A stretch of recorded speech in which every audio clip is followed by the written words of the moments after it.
The X-Zone radio and TV show is largely an opinion talk show. All opinions, comments, or statements of fact expressed by Rob McConnell's guests are strictly their own and are not to be construed as those of the X-Zone radio and TV show or in any manner endorsed by Rob McConnell, Relmar McConnell Media Company, Talkstar Radio Network, its affiliated stations, or employees.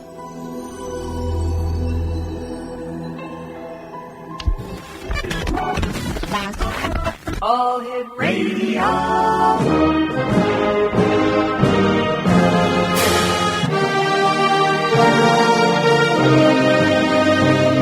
Welcome to the X Zone, a place where fact is fiction and fiction is reality. Now, here's your host, Rob McConnell.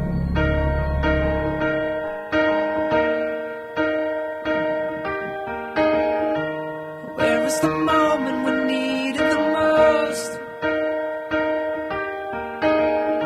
You kick up the leaves and the magic is lost. And tell me your blue skies fade to gray. And tell me your passion's gone away. And I don't need no carrying on. You stand in the line just to hit a new low. You're faking a smile with the coffee to go. And tell me your life's been way offline. And welcome back, everyone. This is the X-Zone on the Talkstar Radio Network and the X-Zone Broadcast Network and our growing family of broadcast affiliates right across Canada, the United States, Central America, the Caribbean, South America, the Pacific Rim, Australia, Asia, India, Africa, and Europe. If you'd like to give us a call, worldwide toll-free, 1-800-610-7035. That's 1-800-610-7035. Email xzone@xzoneradiotv.com. On MSN Messenger, xzoneradiotv@hotmail.com, and our website, www.xzoneradiotv.com. My guest this hour is CHRISTALA ROSINA, and CHRISTALA studied languages at l'Institut Français in London, English and psychology at the University of Surrey, where she conducted some of the earliest research into the psychology of music, and education at Greenwich University. Since picking up her poetic pen 8 years ago for the first time since childhood, her award-winning work has been continually featured in journals, anthologies, and on radio. A college lecturer in English and psychology for many years, CHRISTALA now devotes most of her time to writing and performing arts. She sings with Imperial Opera London and the English Arts Choral, and launched the first of her poetry concerts just 5 years ago. And since then, she has taken these innovative concerts to a range of UK venues and festivals, giving both lunchtime recitals and full evening performances. CHRISTALA's first collection of poetry, Watercolor Essence of the Moon, was published by Publish America in 2006. Psychic and medium mystic herself, and therefore with a great affinity with the romantic poets, especially Shelley, CHRISTALA is proud to help lead a romantic renaissance and shares with Shelley his spiritual vision of world ruled by, listen to this, love, not law. A vision, the beginnings of which, despite what seem to many as appearances to the contrary, is already beginning to manifest. And joining me now from the United Kingdom is CHRISTALA ROSINA. And CHRISTALA, welcome to the X-Zone. Thanks very much, Rob. It's lovely to be here. I've got to tell you something. I love that. Love, not law. It is lovely, isn't it? He was writing 200 years ago, so he had quite a task in hand. It's been taking some time to manifest. But isn't it true that all the wonders that come to pass in this life of ours take the longest to manifest? I think so. I think they do. Yes, I think they're usually the biggest, often the ones that meet with the greatest resistance, sadly. And therefore, you're absolutely right. They tend to take some time to come to fruition. CHRISTALA, when did you know you were a psychic and medium? Oh, gosh. I've been told this for quite some time, quite a long time before I actually came to believe it. And I never quite accepted it because I always thought that people who were psychic and mediumistic were very special. And it had to be very special to be that way. And I just couldn't believe that I was quite special enough. And then about 16, 17 years ago, I had to come to believe it because things happened quite disturbingly, unfortunately, which I think is quite often the way that a lot of people do come to realize that they are psychically inclined. And I could no longer doubt it. I just had to accept it. I've had the signs, if you like, the actual... I hesitate to use this word evidence because... CHRISTALA, why don't we do this? You and I have to take a commercial break. We're going to have a bit of a cliffhanger here. Exo Nation, CHRISTALA Rosina is our special guest. www.cristallarosina.co.uk. We'll be back on the other side of this 2-minute commercial break as the X Zone continues live and around the world on the Talkstar Radio Network and the X Zone Broadcast Network. Don't go away.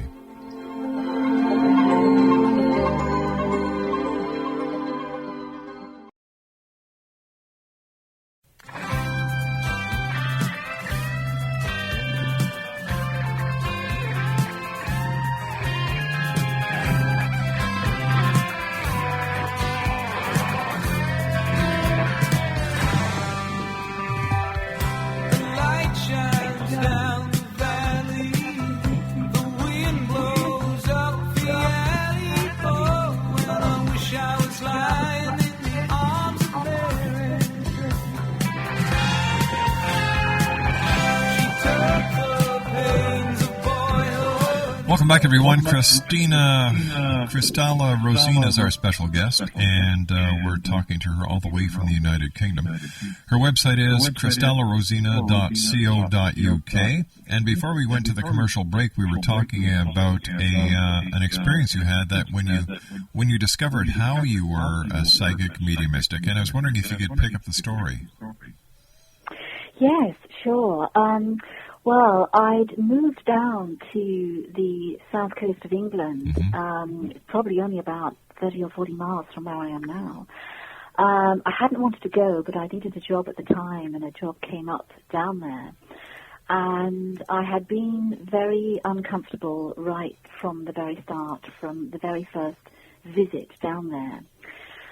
And it seems crazy under the circumstances, feeling that way that I moved, but I felt so pressured to go down there, and went.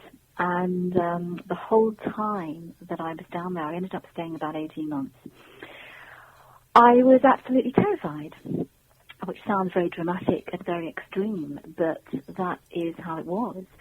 And I couldn't explain this terror. Sometimes it was quite literally blind panic, and there was nothing obvious to account for it, and I only eventually found out what it was all about. I eventually got a bit of information from some of my students. One of my classes was an adult class, and a couple of the students got talking to me, and this conversation came up.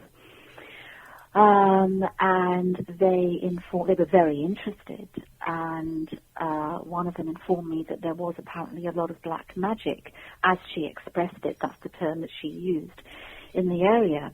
Well, that was the first time that I'd had any kind of explanation for this. So it was a relief to get something that made some sense.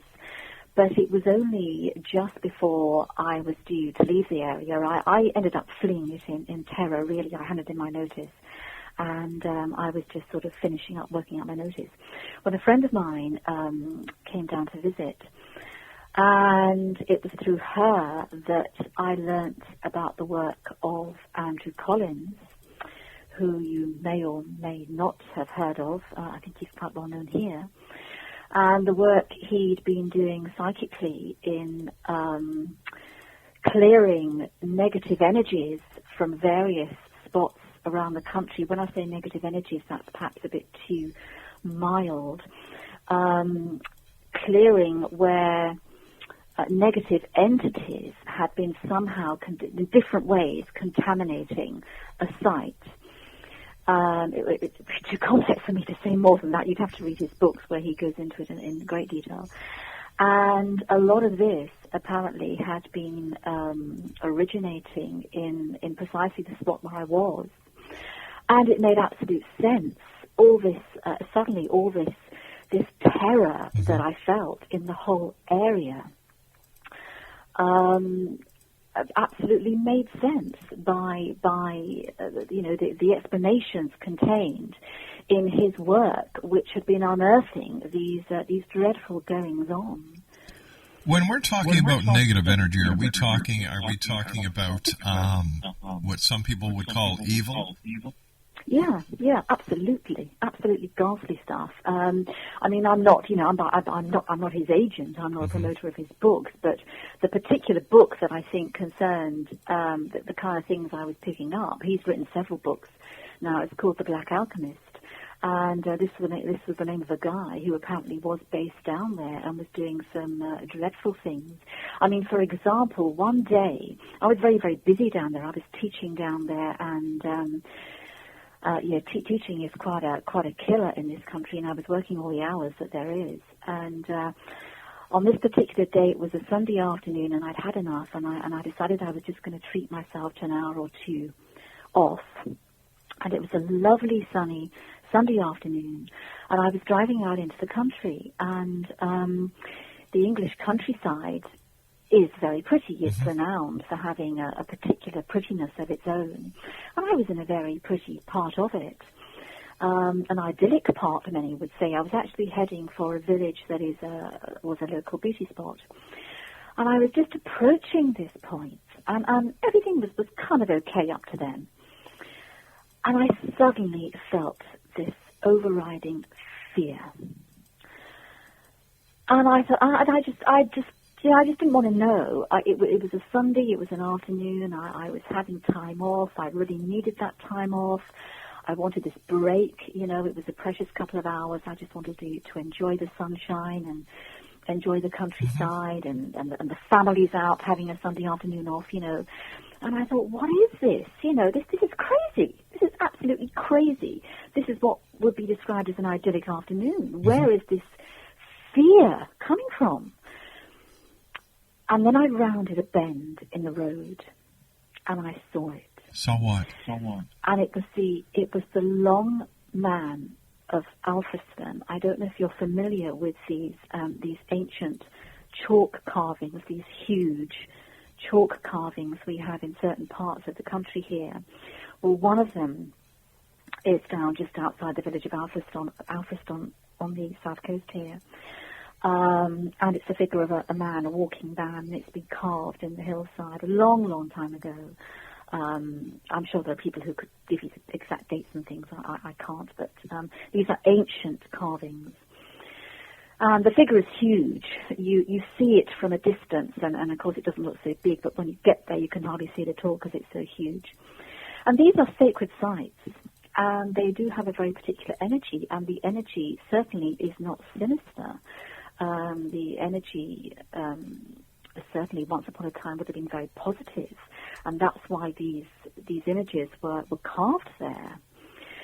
But this was the source of I knew at once that this was the source of this fear, and I had no doubt that something had happened. Something had gone, something awful had happened. Someone had been tampering with the energies or something like that. I knew something had been corrupted.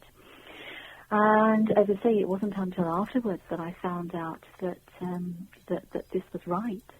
And a lot of the energies in this part of the country had been corrupted, and with some very sinister motives. So how would you actually corrupt a positive energy and turn it into a negative energy then?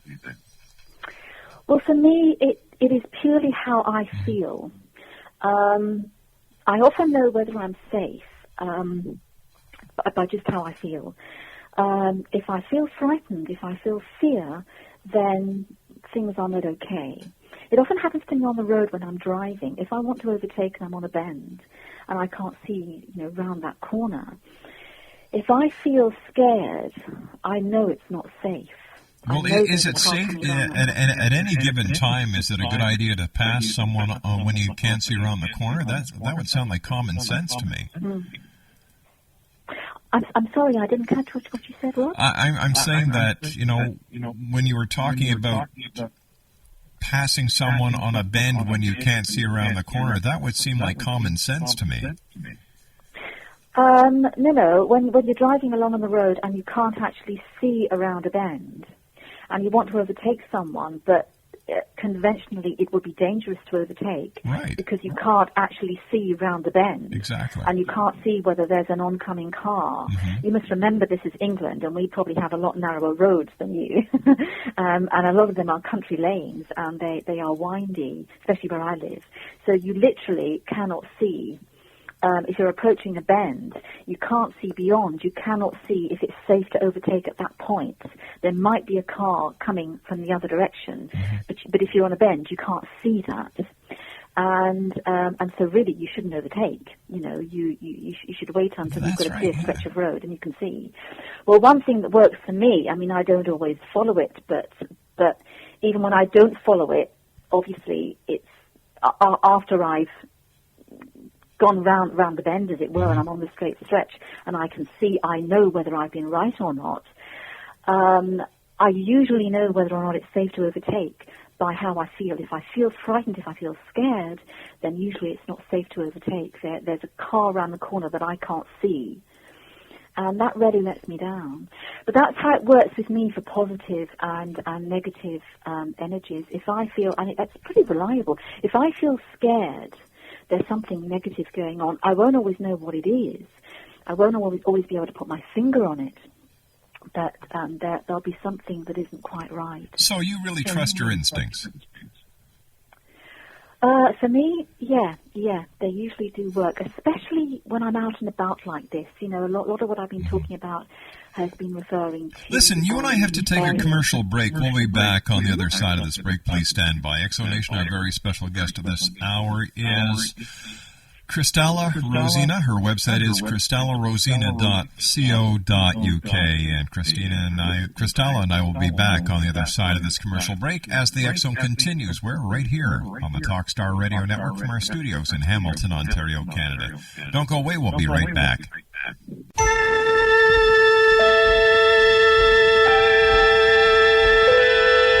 Space, the final frontier. Specimen gathering mission on planet Alpha 177. Mr. Spock is much stronger than the ordinary human being.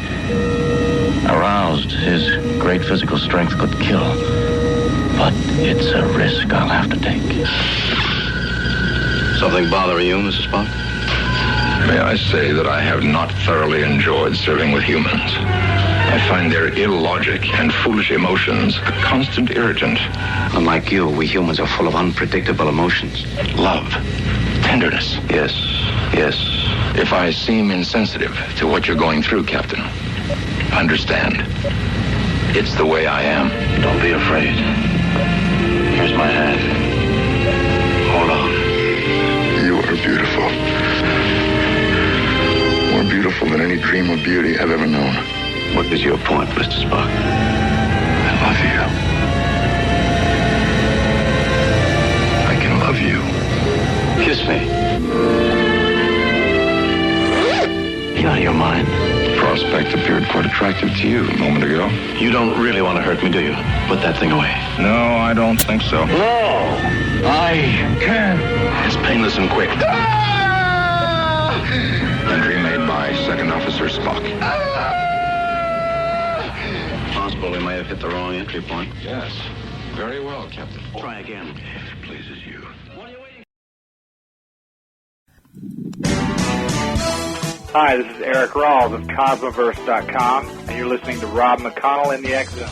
Hi, this is Blade Runner, and you are listening to Canada's #1 paranormal radio show, The X Zone, with Rob McConnell. Hi, I'm Laura Sabrin of Feast to Fields Organic Vineyards in Jordan, and you're listening to Canada's #1 paranormal radio show, The X Zone, with Rob McConnell. Hi, my name is Lady Ashley, the White Witch of Niagara-on-the-Lake, and you're listening to Canada's #1 paranormal talk radio show, The X Zone, with Rob McConnell. Welcome to The X Zone, a place where fact is fiction and fiction is reality. Now, here's your host, Rob McConnell.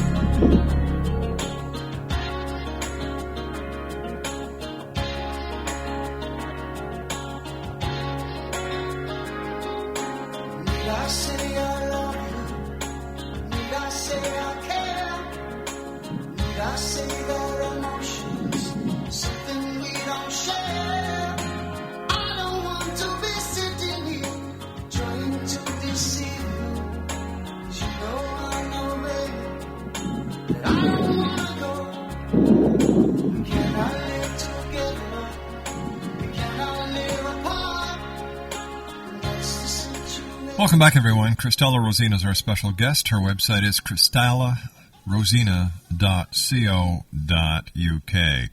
CHRISTALA, what is this most spookiest encounter you have ever had psychically? Goodness me. I think some of the ones I had down on the south coast, as I was just talking about, including that, were amongst them. But another one, it was kind of both spooky and uplifting at the same time. It was very special. It was Christmas Eve, and I was at home, and I wasn't very well. I was hoping to go and drive over to my parents for Christmas Day, but I'd already realized that I probably wasn't going to be well enough to do that. And I was feeling a tad sorry for myself, and I was mooching about the kitchen, doing things in the kitchen. And when I heard this little whirring noise coming from my lounge, and through the sort of mild fog of not being, sort of 100% well, I kind of thought, what's that? And I figured that my video had come on. This is before the days of DVDs. And I was a little surprised because I realized that I hadn't set it to come on. Anyway, I was, how it is when you're not too well. Things don't always bother you as much as, you're not kind of 100% focused. And I just carried on doing what I was doing. And I could hear this thing, sort of whirring away in the background. And then eventually it switched off. But it bugged me because I thought, I'm sure I didn't set that to record. And I went back and checked. And I hadn't set it to record. And I thought, well, what is going on here? Why did that come on when it came on? And why did it go off when it went off? And how long was it on for? And then I thought, well, what on earth was on when it was on? And was it recording anything? And I discovered that it had come on at 3 o'clock in the afternoon. It had switched on to channel 3. It had stayed on recording. It had actually recorded for 30 minutes, so that's another 3. And the program it had been recording, the program that had been broadcasting at that time on that channel, was the film Close Encounters of the Third Kind. Another 3. And quite a choice film. And I thought, well, but which part of the film? The film is more than 30 minutes long. Why did it come on at that point? Why that half an hour? And I rewound the tape and had a look to see what was going on. And it had come on just at the point when, in the film, the alien energy is switching on the electrical equipment, disrupting the electrical equipment in the house. And I thought, wow, this is too much of a coincidence. And nothing like this had happened before. And I thought, what else is going on in this half-an-hour segment that it's recorded? Why is it recorded this 2.5 hours? So I sat there and watched it through. And apart from the starting point when the energy was, was switching on the electrical things in the house, I couldn't make much more sense of it. And I was telling a friend of mine later on in the day about this episode. And she had been travelling the world recently and had taken a lot of photos, and I'd been expressing an interest in seeing these photos and hearing all about her trip. So she brought the photos round, and one of the photos I'd been telling her, now you're going to have to help me out with this, in that stretch of the film, what is the mound, the name of the mound, the hill, in that stretch of the film that's featured? It's a particular mound. It's called Devil's Tower. That's it. That's the one, the Devil's Tower. Mm-hmm. And I was telling her that, this bit had come up in the film, and she said, we've been there on our trip, and I've got photos of it. And she was showing me the photos of it, and then the conversation went elsewhere, and, we talked about the rest of the trip. And I was conveying all this to another friend at a later date. This is a friend who has a great interest in these kinds of things, and in fact is connected with the group of people I mentioned, a particular author earlier on, who was doing a lot of psychic work into particular sites in Britain. Mm-hmm. And I came to meet him later on and read his books and attend some of his conferences and so forth, and met some of the other people who were involved in this work. And one of them became a particular friend. And I was talking to him and telling him about this. And he was in the midst of writing a book of his own, continuing some of these things. And he had been particularly after a picture of the Devil's Tower for his book. And this was pre-internet, or if the internet was up and running, it was certainly in the early days. You didn't just go there to find a picture, And he just hadn't been able to find a photo for this book. And I was telling him about this. And he said, well, I need this photo. I've been trying to get this photo. Will your friend allow me to use her photo? And so anyway, I put them in touch, and I'm sure she was quite happy to let him use the photo. But it was just amazing that I was unwell. And this was also in the fairly, you were asking at the beginning, when we were talking at the beginning, when I first discovered, this was not long after I came back from the South Coast, and not long after I discovered that, okay, I'm probably going to have to admit that, these people who'd been telling me that I was psychic and mediumistic were probably right. So what do you think the connection was, or why do you think that whatever the forces may have been that triggered your VCR to start recording Close Encounters of the Third Kind at 3 o'clock in the afternoon for 30 minutes? What was the ultimate message, and what do you believe the ultimate reason was? I think partly it was my own guides reassuring me, because it was the time of year that it was, and feeling unwell, and kind of feeling sorry for myself as one does in those kind of circumstances, and knowing that I wasn't going to be able to get away for Christmas Day. But why Close Encounters? Why not a Christmas story, for example, part of a Christmas Carol, or some other of the most wonderful Christmas TV shows? I'm confused by the choice of Close Encounters of a Third Kind. I think it was a combination of, as I say, what I was just saying about doing something that would make me sit up and think, there's something going on here, and is somebody trying to tell me something?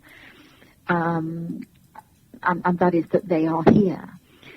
But also, I think the connections, I think they knew that I would, the three connections, there's another three that happened, but between myself and my friend and the other friend who needed the picture, I think they were making connections that they knew I would appreciate. They knew I would appreciate those communications, and those communications happening in a non-conventional way. When you said, they knew I would appreciate that, and I think they knew that this friend of mine was after that photo and wanted that photo, and they knew that other friend of mine. Well, wait a sec here.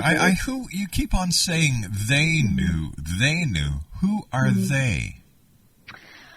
My own guides, my own spirit guides.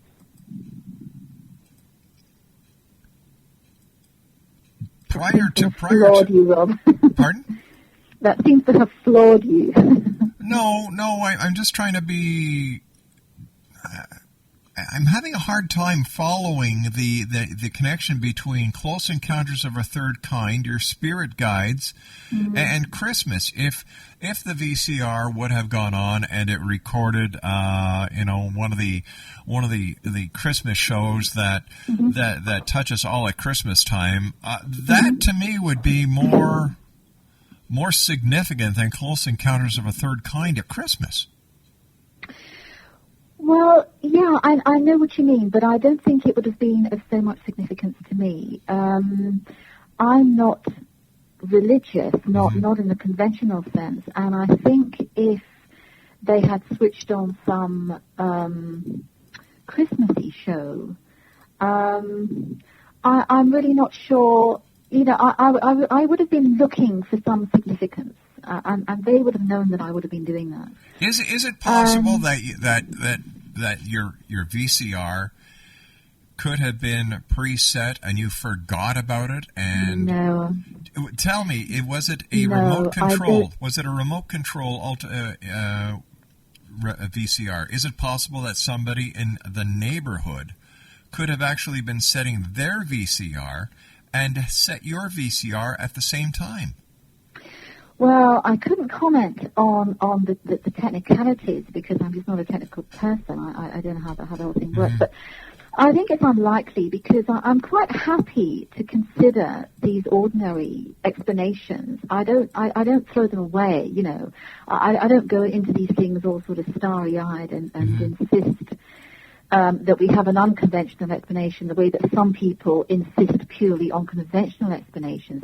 And I considered all of this. Yeah. But I think not, because, for a start, when I record a program, I use the automatic thing. I code in the number. Right. So it will go in at the beginning of the program, and it will record the whole program. So that was one thing that got me. This came on mid-program, and it didn't even record the whole, what's on, it didn't even record the whole of that program. It just recorded 30 minutes of it. Prior to the recording... That was one interesting question. Prior to the recording of the Close Encounters of a Third Kind, did you have an interest in UFOs and alien presence here on this planet? Oh, yeah. Oh, absolutely. I have an interest in all of these things that count as the, the non-orthodox, if you like. It's difficult to find a generic term. You use the paranormal, don't you, as a term to cover it. That will do as a generic term. Yes, I'm interested in all of those things. Mm-hmm. And when did your interest in all of this start? I think it's always been there. I'm not aware of any particular start date. I think it's just always been there. And I would have tuned in, when articles came up in the press or in other parts of the media, or if I saw a book or something like that, I would have tuned in. And I think if you, when you are interested in these things, you get leads into other areas where there's some information about those things, don't you?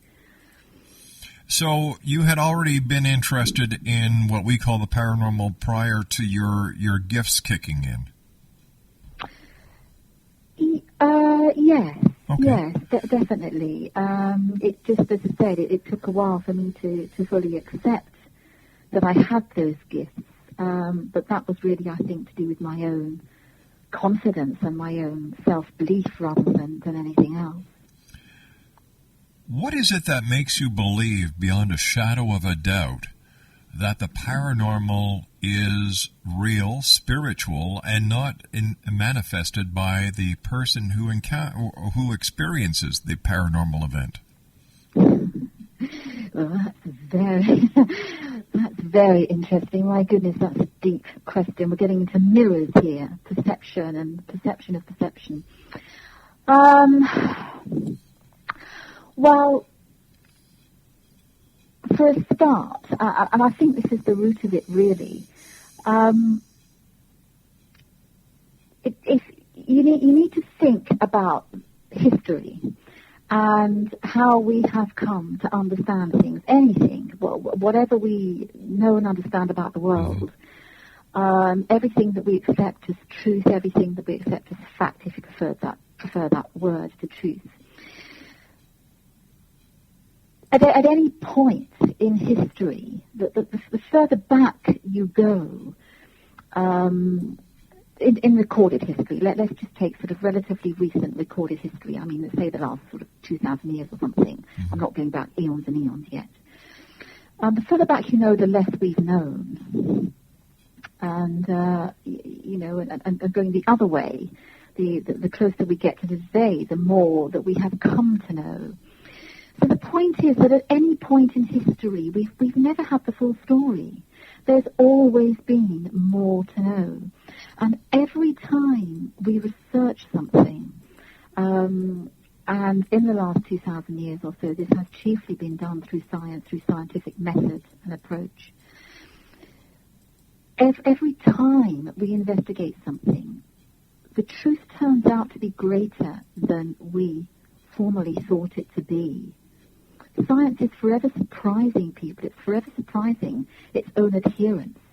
Every time we research something, whether it's about animals, non-human animals, or plants, or the planet, or space beyond this particular planet. CHRISTALA, you and I have to take our final break. Please stand by. CHRISTALA Rosina is our special guest.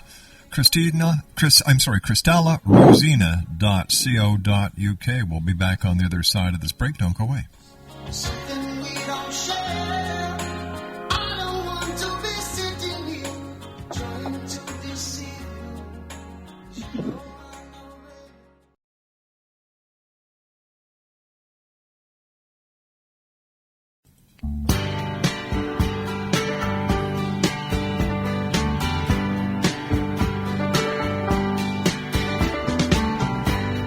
Seems like yesterday, long ago. Jane, it was lovely, she was the queen of my night. There in the darkness with the radio playing low and the secrets that we shared, mountains that we moved, caught like a wildfire out of control, till there was nothing left to burn and nothing left to prove.